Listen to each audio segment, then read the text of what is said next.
Our next speaker is the Executive Secretary and Country Program Head of Caritas Philippines, the social action arm of the Catholic Bishops' Conference of the Philippines, or CBCP. He is also an environmentalist and the co-founder of the Alliance Against Mining, or ALAMIN. Please give a warm welcome to Father Edwin Garrigues. Magandang hapon po sa ating lahat. Magandang hapon po. Pagkatapos ng macro, pagkatapos ng grand high-level presentation ni Congressman Salceda, ganoon din po ni Senator at ng Oxfam, I'm here to present naman the perspective from the community. Ako po ay pare, pero hindi lang po ako nagmimisa, hindi lang ako nagdadasal. Kami rin po ay nagdi-DRR. Maniwala kayo't hindi. Yun po yung aking ipipresenta sa atin ngayon. Mula sa pananaw ng mga pamayanan, ang simbahan ay nakababad sa pinakamababang antas ng kanayunan. Ito po yung tinatawag nating Social Action Center, Social Action Communities.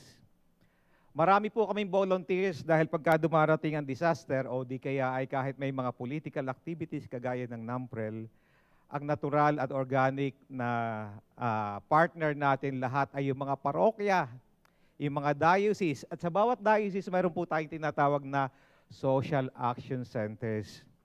Kaya kung kayo nagsisimba, bahagi kayo ng parokya, hinihiling naming maging volunteer kung may mga pagkilos na ginagawa ang NASA. Ang NASA po ay 50 taon na naglilingkod. Kaya nga lang kami sa simbahan hindi maingay na pagka ginawa mo yung kanan ay wag mo na ipagmamakaingay sa kaliwa kasi bawal po yun sa Bible. Kaya sa mahabang panahon kami po ay nakatutok sa paglilingkod sa mga mahihirap at yun po yung trabaho namin with the 85 dioceses all over the country. Lahat po ng mga probinsya may dioceses, kami po ang umaakto na secretariat ng NASA. 85 dioceses all over the country. Sa mahabang panahon, kahit lalo't higit ng martial law, tayo po ay naging boses ng mga mahihirap, NASA, National Secretariat for Social Action. Kung natatandaan niyo ang mga obispong kagaya ni Bishop Claver, kagaya ni Bishop Labayen, kagaya ni Bishop Ortiz at maraming iba pa, sila po yung mga naging boss ng aming opisina. Pero nitong huli, hindi lang po trabaho para sa development ang ginagawa ng NASA. Nadagdag yung pangatlo, yung tinatawag nating humanitarian response for community resilience. Ang paksa po natin ngayon ay yung CMDRR para sa sambayanan. Nadagdag yun sa trabaho ng simbahan. Hindi lamang sustainable development, kundi community resilience. Bakit? Alam po natin yung nangyayari sa napakaraming bagyo. Sabi nga natin kanina pa, average of 20 typhoons per year.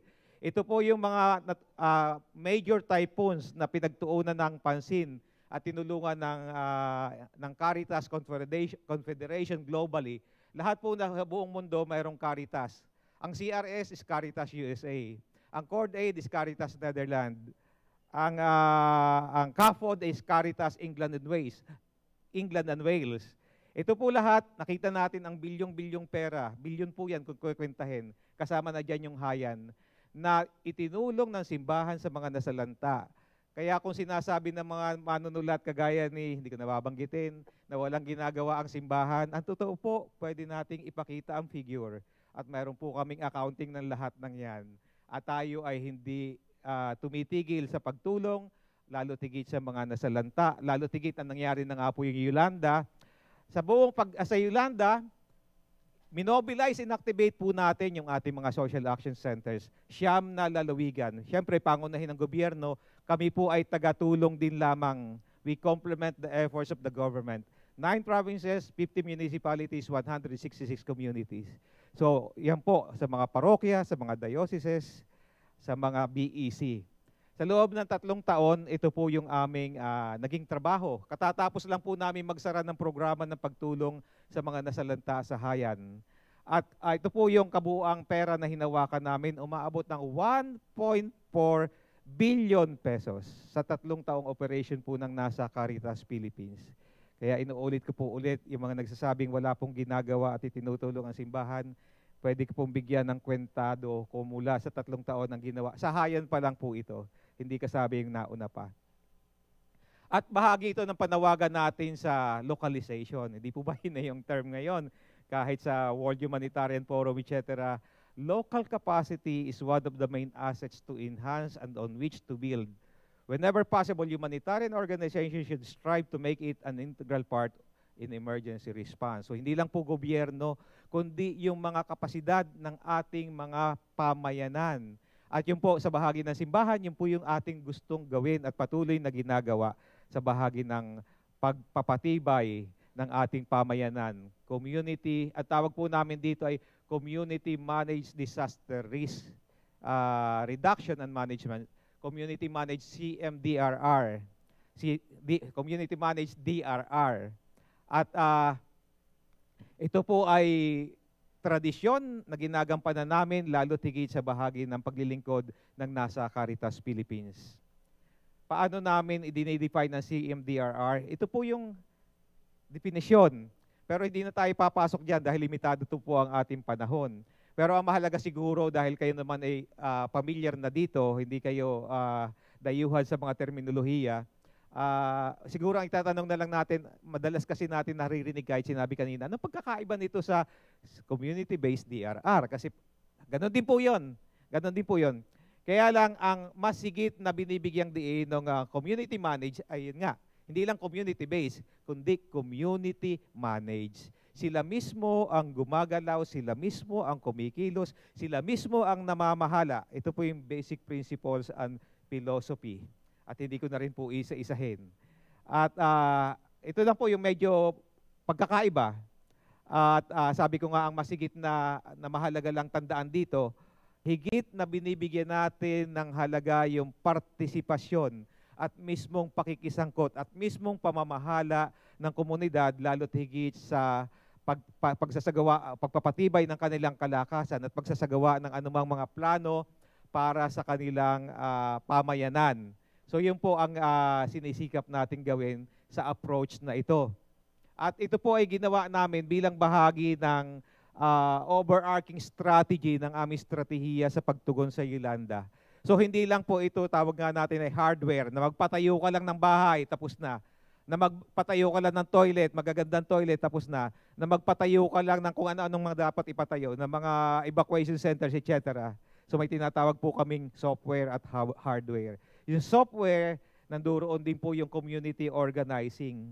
Nandoon yung ibang mga programa para sa pamayanan, para sila ipatibayin at sila yung magsakatuparan ng mga kinakailangang pagbabago at pagpapatibay. Kasama na dyan kahit sa bahagi ng livelihood, kahit sa bahagi ng wash shelter, pumapasok po kung paano mismo yung pamayanan ay gagalaw, paano sila mismo ang magsasakatuparan, paano yung sila mismo ang magpapatuloy. Kasi mamaya makikita po natin na hindi naman yan natatapos pagkatapos ng kalamidad, tuloy-tuloy yan. Hindi ka na po isa-isahin yung aming major CMDRR accomplishments. Kasi ito yung produkto, ano ang nangyari at ano ang ginawa sa bahagi ng CMDRR doon sa 9 na probinsya. So sabi nga po natin, hindi ka lang nagtatayo ng bahay. By the way, kinakantyawan ko po, ulitin ko ulit, nung panahong kaibigan ko po si Secretary Dinky Suleiman nung panahong nakaraang administrasyon, kinakantyawan ko siya, sabi ko parang kung titingnan ng datos, mas marami pa kaming naipagawang bahay kaysa sa gobyerno sa unang taon ng celebration ng Hayan. Totoo po yun at nagalit sa akin ang aking dating kaibigan. Pero yun po yung datos kasi mas maraming napagawa ang simbahan. Pero hindi namin ikinakalat yan. Kaya nga kahit sa media sinasabi, wala naman kayong ginagawa. Hindi po totoo yun. Makikita natin. Sa bahagi ng bahay, pero pinag-uusapan po natin ay community resiliency. So ano ang basic minimum? Yung po sa estratehiya ng CMDRR, PDRA mapping, Participatory Disaster Risk Assessment. Papakita po natin mamaya. Yung ibang sangkap niyan ay alam niyo ng lahat. At isa-isahin po natin. Medyo nagulo yata yun sa paglipat ng slides. So ito po yun. Mas malinaw dito. Yung una, yung PDRA, Participatory Disaster Risk Assessment and Analysis. Ano yung sangkap niyan? 1, 2, 3, 4. Ito po, iba-ibang assessment. Pero ang gumagawa po niyan ay hindi yung mga eksperto, kundi yung mga communities. Makikita po natin yan mamaya. Pangalawa, yung disaster risk reduction measures, kasama ang contingency plan, development plans, building strong community organizations. Mayroon po kami mga COs, community organizers sa bawat pamayanan. At pangatlo, yung MIL o PMIL na tinatawag, yung monitoring, evaluation, and learning, which is supposed to be also participatory, na ginagawa rin ng tao. So gusto ko lang pong ipakita yung halimbawa ng tinatawag nating participatory disaster risk assessment, kasi ito'y pwedeng gawin sa komunidad. Pwede nating gawin kahit bago dumating ang kalamidad. Mas mabuti kung gagawin bago. At yun po yung papakita rin natin mamaya. Paano ginagawa to? Yun pong aming formula, nabanggit na rin kanina. Ano ba yung disaster risk? Paano natin na maiiwasan? Ito po yung formula na sinusunod namin. 1, prevention and mitigation of hazard, reduction of vulnerabilities, and strengthening the capacities of the community. Yun po yung mahalaga, lalo tigit yung pangatlo, strengthening the capacities of the community. Ito po yung mga gawain na nilusad sa paggawa ng PDRA. At makita natin na mismong yung mga tao ang siyang nagtutukoy, ano ba yung aking kakayahan, ano ba yung mga banta, ano ba yung pwedeng gawin para maiwasan.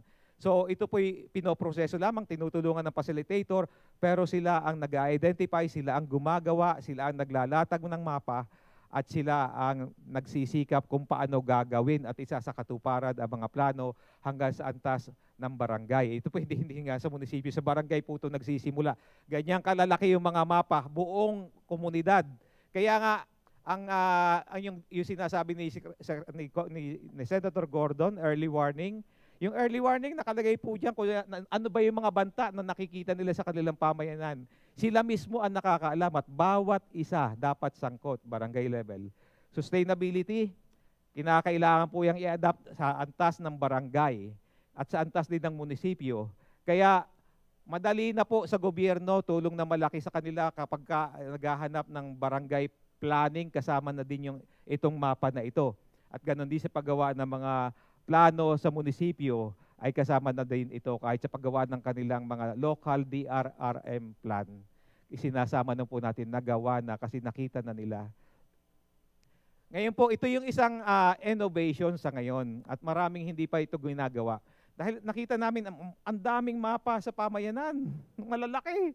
Paano mo ito ngayon sisinupin kasi kung minsan baka masira. Kaya mayroon po kaming proposal ngayon. Ang tawag dito ay Digital PH. Digitized Community Disaster Risk Mapping and Information for Efficient Humanitarian Response and Development Programming in the Philippines.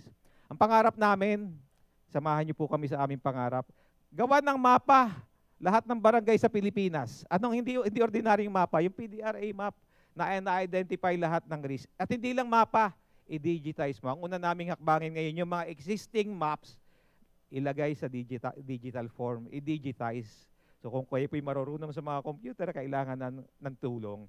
To make available for local communities, government, humanitarian actors, digitized resource, vulnerability and hazard maps for effective and efficient humanitarian response and development programming. Hindi lang po yung existing map, kahit yung pre-disaster mapping, yun po yung isa rin naming sinisimulan ngayon, pre-disaster mapping, kailangan din gawin.